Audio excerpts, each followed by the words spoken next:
back. WNST, Towson, Baltimore, and Baltimore. Positive. I am positively drinking a little bit of my Rofo coffee, which I need. I need a little kick after Justin Tucker did not come on in Pittsburgh. Out of my Cole Roofing mug, I'm wearing my State Fair shirt because we're going to be over at the Beaumont on Thursday celebrating 30 years of me gabbing on the radio. I'm just happy to be alive, to not make it back from Pittsburgh. We'll be ready for Cleveland this weekend, but it's all brought to you by the Maryland Lottery.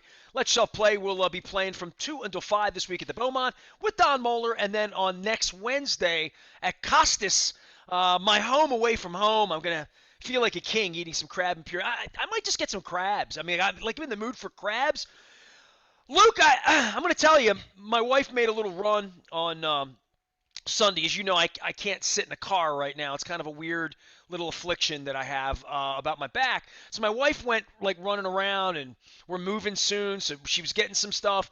She stopped at Pizza John's, and I ordered the pizza. And I didn't tell her what I ordered on it. And she's not Gucci. You know, she'll eat most anything on a pizza. She's not a green pepper person, but she'll not an anchovy, but almost anything else. She doesn't like shrimp, but like things you put on a pizza, you're good with putting on a pizza. I got a pepperoni imported ham. They import that from Dundalk, maybe Highlandtown. I'm not sure. It's delicious though. And I got pineapple. So I got a pepperoni, imported ham, and pineapple. Luke Jones, would you eat that pizza from Pizza John's? I'd try anything from Pizza John's. Who are you talking to here? And you know, I am a pepperoni, and I love the meat sauce at Pizza John's. But I'd try anything. I'm not. You like I'm the not meat sauce. The meat sauce is a little spicy at Pizza John's, so that's why you like it. It's got a little kick to it. I love it. It was my dad's favorite, and I don't get meat sauce anywhere else. You know, you go to typical places and you get meat sauce, they sprinkle a little bit of hamburger on. Pizza John's, it coats the pie, and I love that. So right, yeah, well, that's my jam there. Hopefully I've inspired you a little bit here. I mean, I've been out. We had Pappas's crab cakes with Mike Bordick. By the way, I feel awful that you weren't involved in the Mike Bordick conversation because, like, well, I would have liked to have joined. I came back from Ravens interviews, and that's when Maryland announced that Mark Turgeon was gone. Dude, so I was sitting there with Leonard Raskin. Our text goes off. Like, I was in a segment eating a crab cake, and I'm like, we'll get to Turgeon.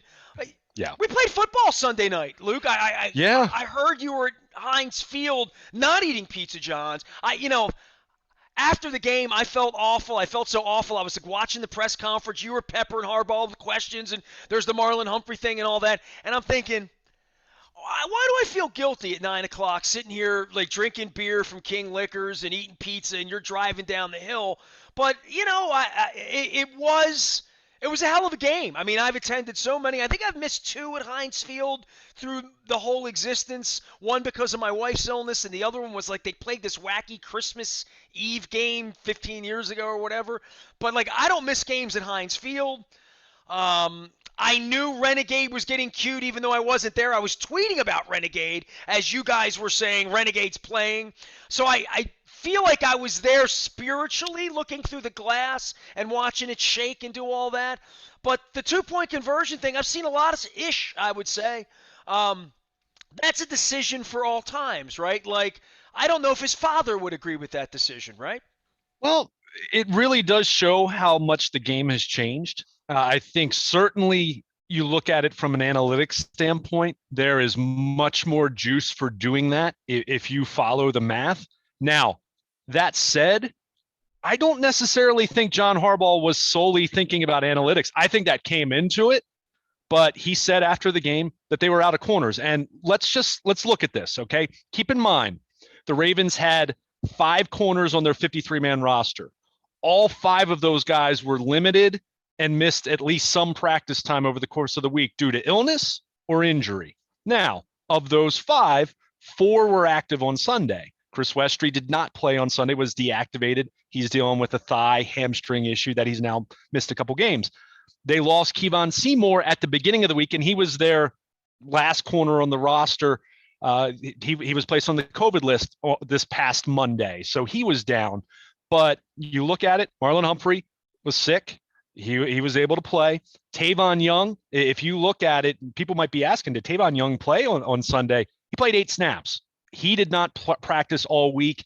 I think it was evident that whether it was thought that he was going to be a little more of a situational emergency guy, or he played a few plays early on and kind of said, I can't really do it. I did see him on the field a couple times late in the game, so I don't think he was just ruled out, but clearly he wasn't right, or he plays more than 8 plays.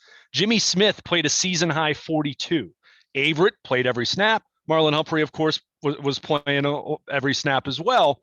The injury I noticed occurs. Jimmy Smith, by the way. You know what I mean? Yeah, like, he was out there a lot. And like, I noticed him, and I'm like, oh, he's playing. Like, look, look at that. And then when you realize he's playing, you realize who isn't playing, and you're starting to do the math in your head, right? Exactly.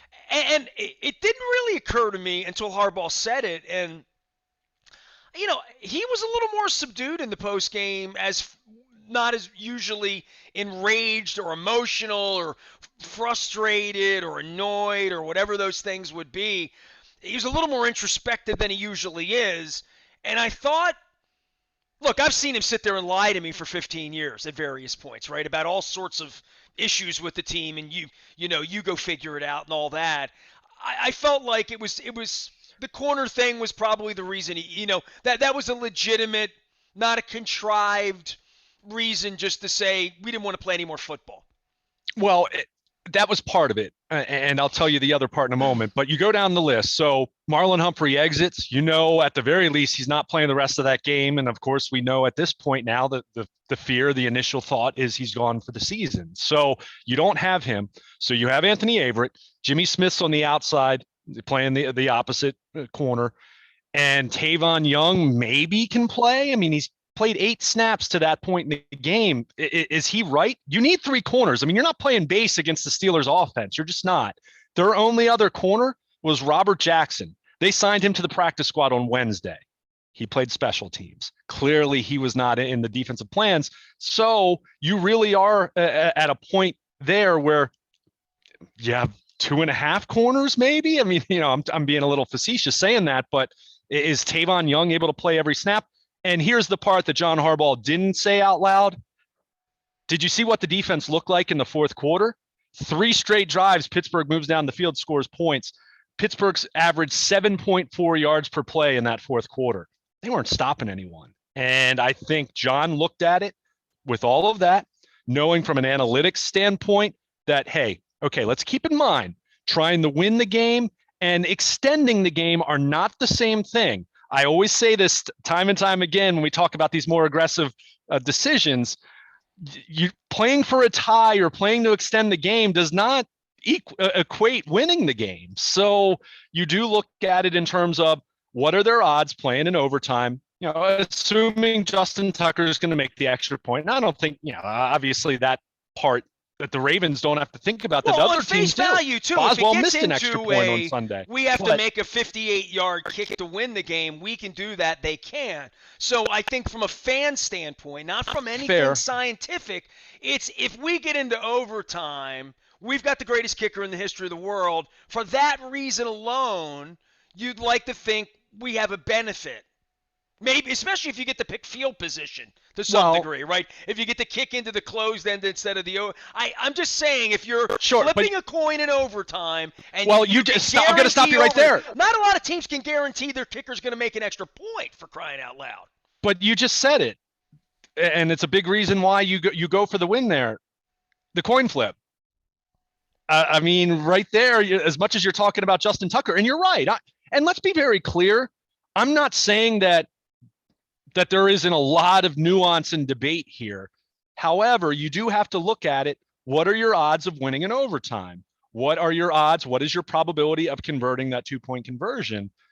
And then when you consider all the other factors of the injuries at corner, how your offense was playing. I mean, let's face it. Yeah, I mean, good, nice 2-minute drive, great 2-minute drive. We weren't seeing much of that. They had the 99-yard touchdown drive in the first half, but even their one of their 2 field goals in the second half, that was because of a 41-yard pass interference call. I mean, they weren't moving the ball nearly as well in the second half. So you have an offense that is right there, and you feel you have a great play call to Mark Andrews, theoretically. You're completely decimated at corner. Your defense wasn't stopping anyone in that fourth quarter. I mean, Pittsburgh went touchdown, field goal, touchdown in their final 3 drives, not counting the kneel down. So you're looking at all of that, and then you say, you know what? We feel like we have a really good play call here from our best player to our second best player on offense, for just to make it real simplistic.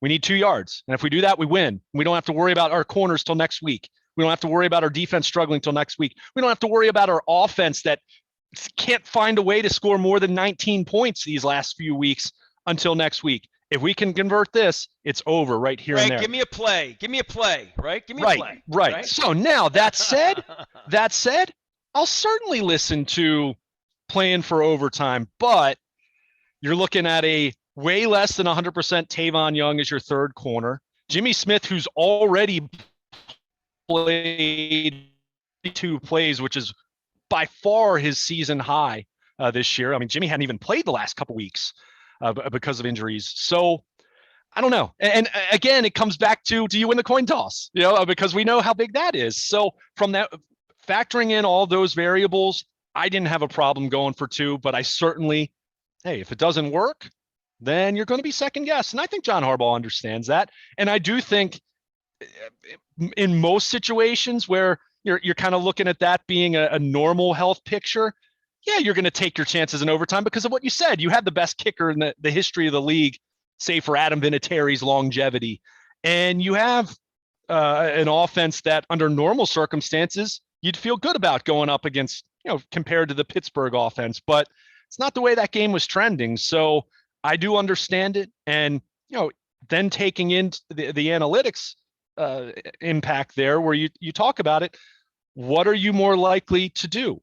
Or what's your higher win probability? What's your higher success probability here?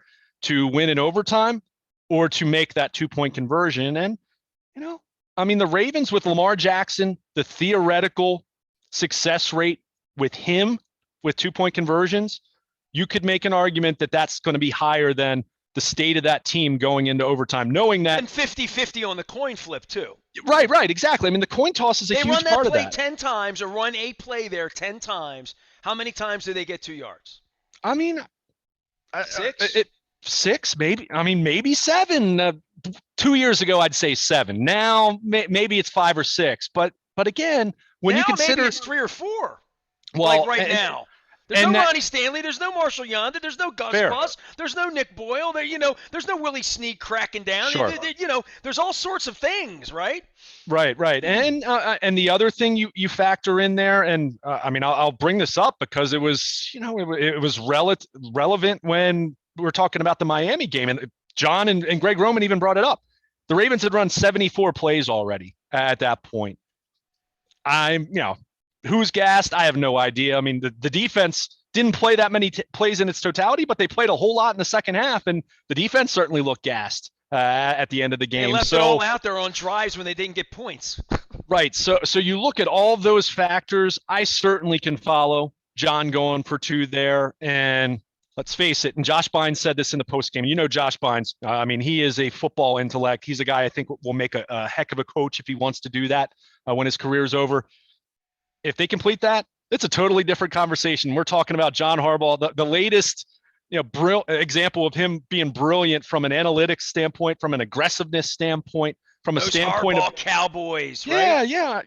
All those different things. But again, that's why it's so important on a weekly basis. That's why you do have to look at process. That's why after some of these wins, I've been saying, hey, it's a win, and you don't take that for granted, and you bank that, right? And it's important. And they're 8-4 right now, but it's why you do look at how these games have played out, and you see the flaws. And those same flaws were there on Sunday, and it just didn't have the end result. It didn't have that completion. And be remiss to not mention T.J. Watt made a pretty nice play there to be in that passing lane and to pressure Lamar Jackson into trying to throw it around him, and Mark Andrews still almost had a chance to make a great catch there. So I certainly am not going to sit here and say that John Harbaugh is beyond reproach and there's not some questioning and some second guessing that's warranted there. Sure. I think that's the debate of it, right? But I certainly can follow it, especially when you look at just how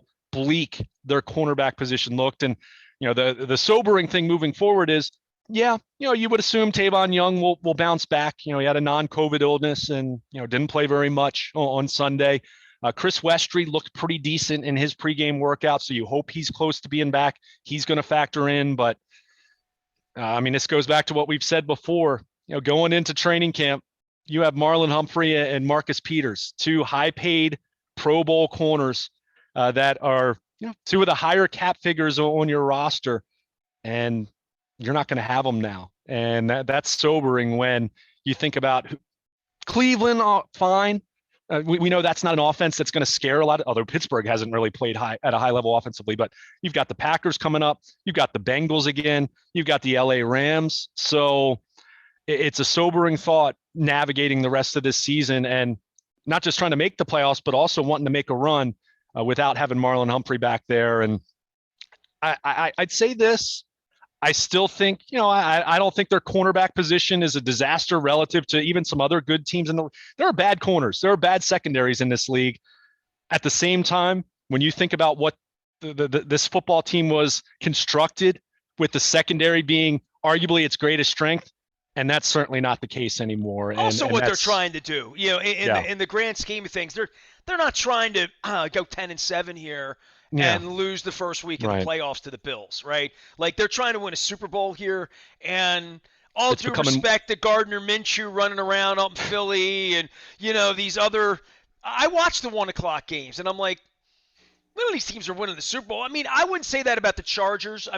Because I just, or even the Bengals at this point, because I think the AFC is really sneaky. Because if you like the Patriots because of their uniforms, I'll hear that. If you like the Ravens because of Lamar or because of Harbaugh or because of their uniforms or even Roethlisberger or whatever, but none of these teams, and even Kansas City on Sunday night, I still think it's theirs to lose based on DNA and pedigree, and they have the player, and especially if they get home field. If you got to go out there and play, third week of January, first week of February, that's not a good play for anybody, and I don't know if it'll be Buffalo. So I'm thinking, like, who will be the 1 seed when all of this is over with? Because it's, as you know, you get the bye, right? So, like, right off the bat, you get to play less football when you're the most banged up. And I looked up, and there's Calais Campbell, and there's Justin Houston, and there are these veteran, and there's Brandon Williams, and all of a sudden, nobody's hitting Big Ben. And he's like a water buffalo at this point. So, you talk about Owa, you talk about Bowser, talk about these guys rushing.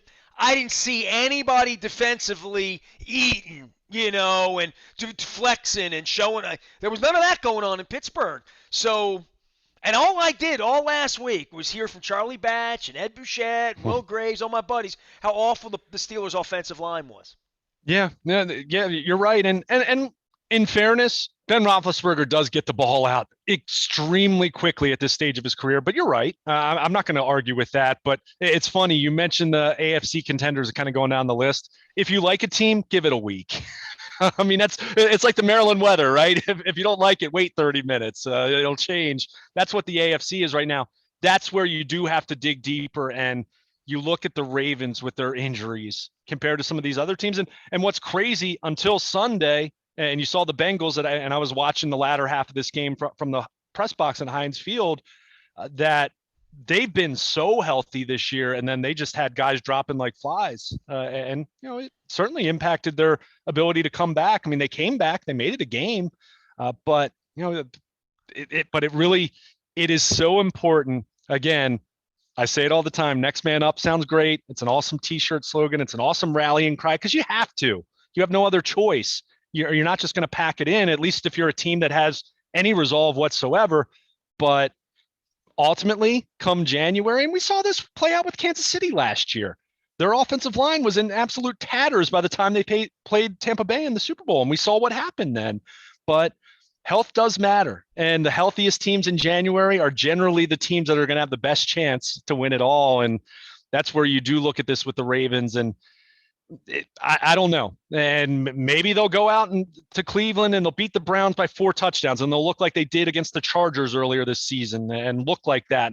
And that'll start a run. But it's hard not to feel like the Marlon Humphrey injury might feel like the breaking point here that is Not necessarily going to knock them out of the playoffs. I still think they're going to win enough down the stretch here to make the playoffs. But to your point, that's not the objective. You want to try to do something when you get there. And that's where you start to look at this. We haven't even mentioned Patrick McCary. John Harbaugh acknowledged he's probably going to miss some time. And we've seen what Tyree Phillips looks like. Even if it is going up against TJ Watt, who's going to make a lot of right tackles look bad. But well, he's going to play TJ Watt again in a couple of weeks, right? Yeah. And week after week, there's going to be a pass rusher that's going to feast on the right side. And they knew this when Orlando Brown left. That's why they brought Villanueva in. Sure. It really. You and I sit here in the offseason, man, and we talk March before the draft, and there's free agency, and Rex Ryan's and Mike Pettner jumping to get dogs to get Bart Scott, right, or whoever it is that's going to be your difference maker. Then you're going to draft the best person possible. You're going to fill a need. Then you're going to go plug in 2 or 3 veterans, Justin Houston's, Calais Campbell's, Zeitler's, whoever these guys are going to be, right? And the R Lads book comes out, you know what I mean? My buddy Howard Balzer was on last week talking about Lindy's. So you've had a million Lindy's books. These books come out, and there's the depth chart, and we're going to have this, and we're going to have that, we're going to do this, and we're going to throw that, and we're going to have Gus Bus, and Dobbins is going to rush for 1,600 yards. We're going to take some pressure off Lamar. Lamar's going to throw it better. We're going to protect him better. We got Ronnie Stanley. We brought Villanueva in from Pittsburgh. We got Zeitler. Bozeman's going to be a great center. Look at the running back. Look at the depth we have here. We have a guy named Tyson. We're not going to get him on the field, but and we got this Chris Westry kid we're going to hide on development all year. Like, all of these plans, right? We're going to have Boyle back by October 1st. Sure you will, right? He's going to be fine. Ronnie, we've checked in on Ronnie. The doctors say he's going to be fine. This is where we are in the spring, and the next thing you know, you're in Pittsburgh trying to hit a 2-point conversion, and you lose the game to your rival because your quarterback throws an errant pass when it's all sitting there after everything's gone wrong. It must have felt like a 6-hour flight home from Pittsburgh, even though it's like 45 minutes. Yeah, no question. And everything you just mentioned is why you have to try to address. And look, you can't do it all because it is a salary cap. Even with a rookie quarterback contract, there's still a salary cap, and there's still a finite number of resources you can use, no matter how creative you try to get. And there are ways to be creative and use voidable years and keep kicking the can down the road. But at some point in time, the bill's going to come for that. So, but you try in the spring and even into the summer, you try to address as many what ifs as you can. That's why I vividly recall you and I debating the merits of trading Orlando Brown and how I thought it was good value in a vacuum. But I also wondered, is Ronnie Stanley truly 100% and ready to go and fully recovered there? So there's always those what ifs. Unfortunately for the Ravens, it's been a pretty extraordinary number of what ifs they've had to actually tap into. And again, it's tough not to feel that Marlon Humphrey injury, that might be the breaking point there. I mean, when you kind of look at how the offense is struggling, the defense had kind of looked like it was figuring it out the last couple of weeks, but then we saw how the game played out even before the injury. Missed tackles, big plays surrendered, and now, your highest paid, your best player, even if he wasn't having his best season, now done moving forward. It's a lot to overcome. It really is. Luke is going to get some rest eventually, but he's going to be out at training camp all week getting you ready for the Cleveland game this week. It's all brought to you by Royal Farms. Real fresh, real fast, and the tasty coffee in my Cole Roofing mug here. I'm doing the Maryland Crab Cake Tour through the holidays and celebrating 30 years on the radio. I'll be 30 years next Monday. Man, 30 years on the radio. I hope we don't lose in Cleveland. That would be December 13th is, comes every year. A loss to the Cleveland Browns would be devastating, but so close in Pittsburgh. Luke was on the scene up there. We're going to be around all week long here talking about this, that, and celebrating. I'm going to be doing a lot of NFL stuff, I think, between this Pittsburgh and this Cleveland game. So you'll definitely want to be turning in and up as Luke continues to investigate all things Ravens, investigating who our cornerbacks are going to be this week in Cleveland. I am Nestor. We are WNST, AM 1570, Towson, Baltimore, and we never stop talking Baltimore positive.